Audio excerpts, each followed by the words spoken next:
The Lost Sanjak by Saki. The prison chaplain entered the condemned's cell for the last time to give such consolation as he might. "The only consolation I crave for," said the condemned, "is to tell my story in its entirety to someone who will at least give it a respectful hearing." "We must not be too long over it," said the chaplain, looking at his watch. The condemned repressed a shiver and commenced. "Most people will be of opinion that I am paying the penalty of my own violent deeds. In reality, I am a victim to a lack of specialization in my education and character." "Lack of specialization?" said the chaplain. "Yes.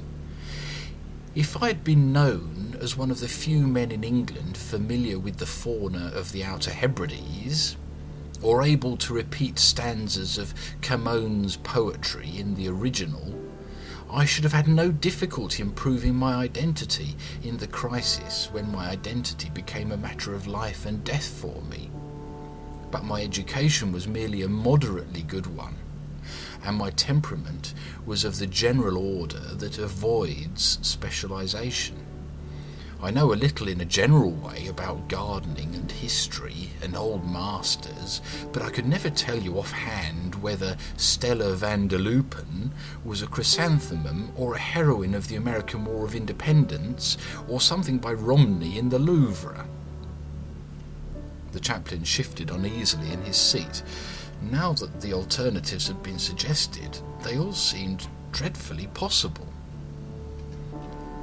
"I fell in love, or thought I did, with the local doctor's wife," continued the condemned.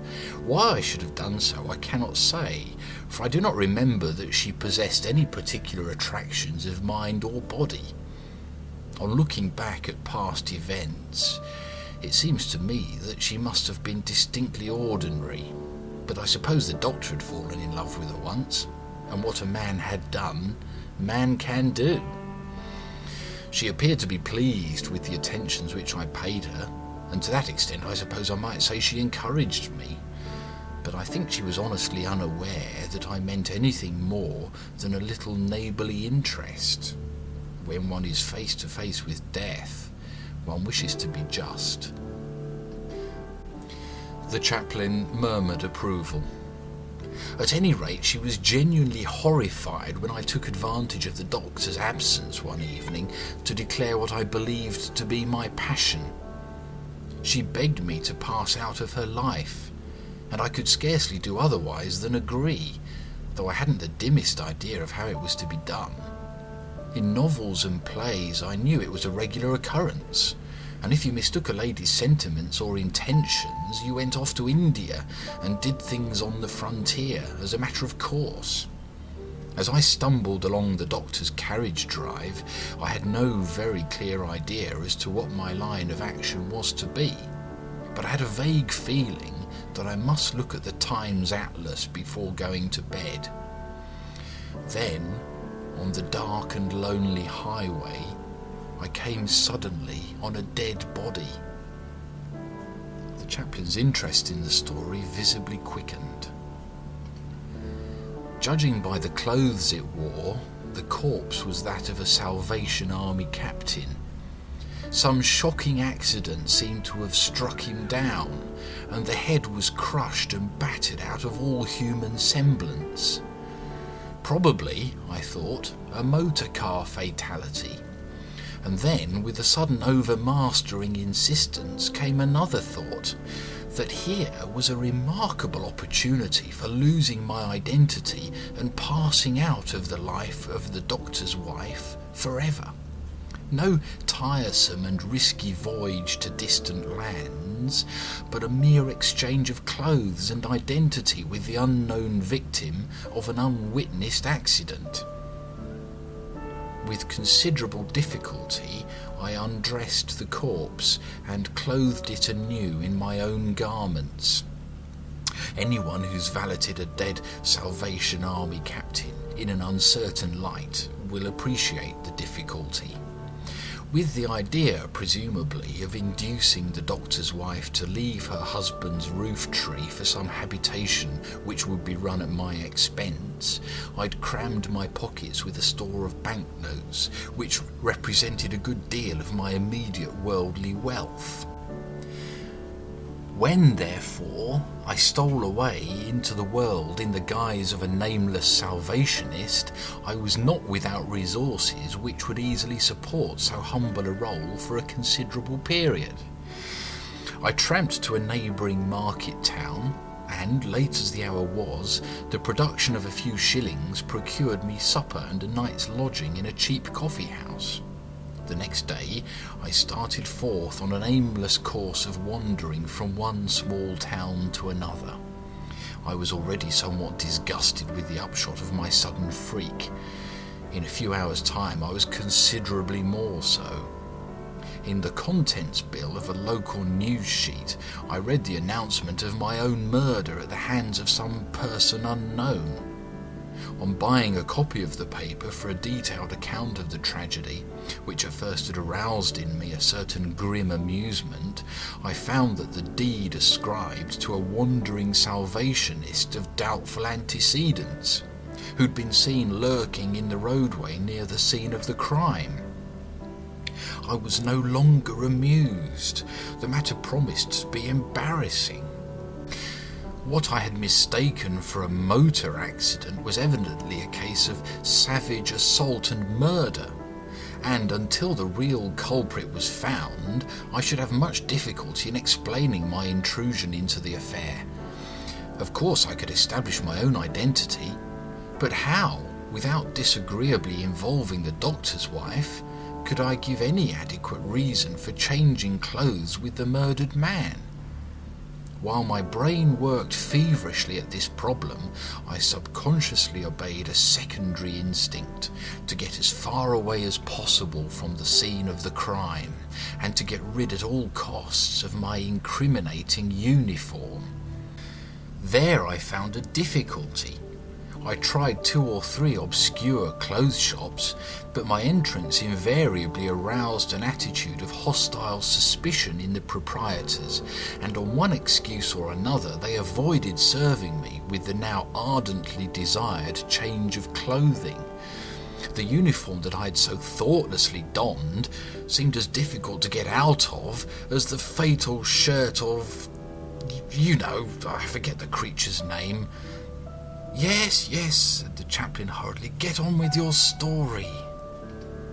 Somehow, until I could get out of those compromising garments, I felt it would not be safe to surrender myself to the police. The thing that puzzled me was why no attempt was made to arrest me, since there was no question as to the suspicion which followed me, like an inseparable shadow wherever I went. Stares, nudgings, whisperings, and even loud-spoken remarks of "that's him" greeted my every appearance, and the meanest and most deserted eating-house that I patronised soon became filled with a crowd of furtively watching customers. I began to sympathise with the feeling of royal personages trying to do a little private shopping under the unsparing scrutiny of an irrepressible public. And still, with all this inarticulate shadowing, which weighed on my nerves almost worse than open hostility would have done, no attempt was made to interfere with my liberty. Later on, I discovered the reason. At the time of the murder on the lonely highway, a series of important bloodhound trials had been taking place in the near neighbourhood, and some 12.5 couples of trained animals had been put on the track of the supposed murderer. On my track! One of our most public-spirited London dailies had offered a princely prize to the owner of the pair that should first track me down, and betting on the chances of the respective competitors became rife throughout the land. The dogs ranged far and wide over about 13 counties, and though my own movements had become by this time perfectly well known to police and public alike, the sporting instincts of the nation stepped in to prevent my premature arrest. Give the dogs a chance was the prevailing sentiment whenever some ambitious local constable wished to put an end to my drawn-out evasion of justice. My final capture by the winning pair was not a very dramatic episode. In fact, I'm not sure that they would have taken any notice of me if I hadn't spoken to them and patted them, but the event gave rise to an extraordinary amount of partisan excitement. The owner of the pair, who were next nearest up at the finish, was an American, and he lodged a protest on the ground that an otter hound had married into the family of the winning pair 6 generations ago, and that the prize had been offered to the first pair of bloodhounds to capture the murderer, and that a dog that had 1/64th part of otter hound blood in it couldn't technically be considered a bloodhound. I forget how the matter was ultimately settled, but it aroused a tremendous amount of acrimonious discussion on both sides of the Atlantic.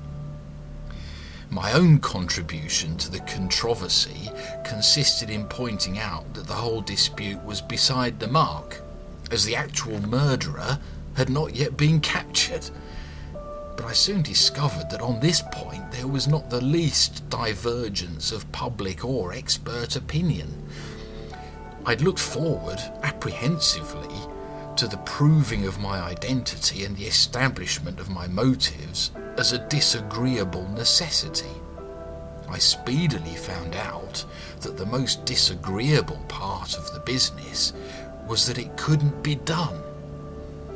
When I saw in the glass the haggard and hunted expression which the experiences of the past few weeks had stamped on my erstwhile placid countenance, I could scarcely feel surprised that the few friends and relations I possessed refused to recognise me in my altered guise, and persisted in their obstinate but widely shared belief that it was I who'd been done to death on the highway. To make matters worse, infinitely worse, an aunt of the really murdered man, an appalling female of an obviously low order of intelligence, identified me as her nephew, and gave the authorities a lurid account of my depraved youth and of her laudable but unavailing efforts to spank me into a better way. I believe it was even proposed to search me for fingerprints. "But," said the chaplain, "surely your educational attainments—" "That was just the crucial point," said the condemned. "That was where my lack of specialisation told so fatally against me. The dead Salvationist, whose identity I'd so lightly and so disastrously adopted, had possessed a veneer of cheap modern education. It should have been easy to demonstrate that my learning was on altogether another plane to his. But in my nervousness, I bungled miserably over test after test that was put to me. The little French I'd ever known deserted me.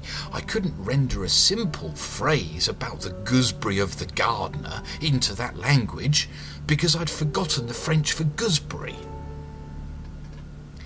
The chaplain again wriggled uneasily in his seat. "And then," resumed the condemned, "came the final discomfiture.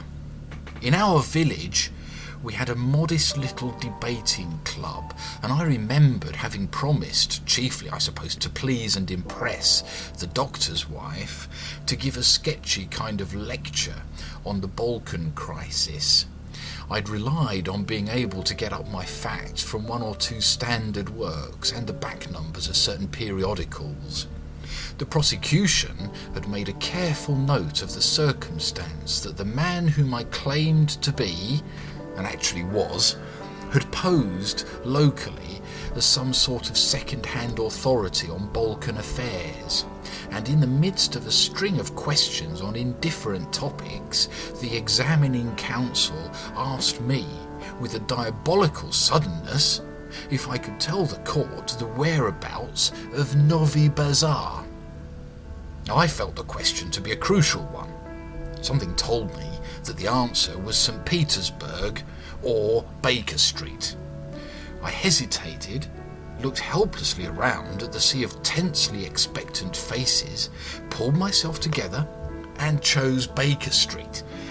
And then I knew that everything was lost.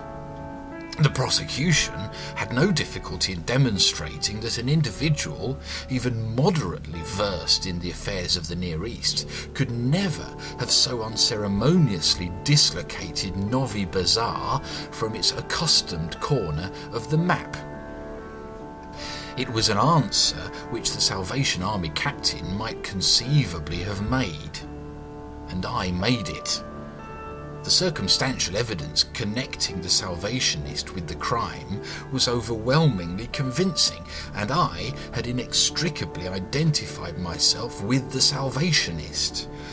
And thus it comes to pass that in 10 minutes' time I shall be hanged by the neck until I'm dead in expiation of the murder of myself, which murder never took place, and of which, in any case, I'm innocent. When the chaplain returned to his quarters some 15 minutes later, the black flag was floating over the prison tower. Breakfast was waiting for him in the dining room, but he first passed into his library and, taking up the Times Atlas, consulted a map of the Balkan Peninsula.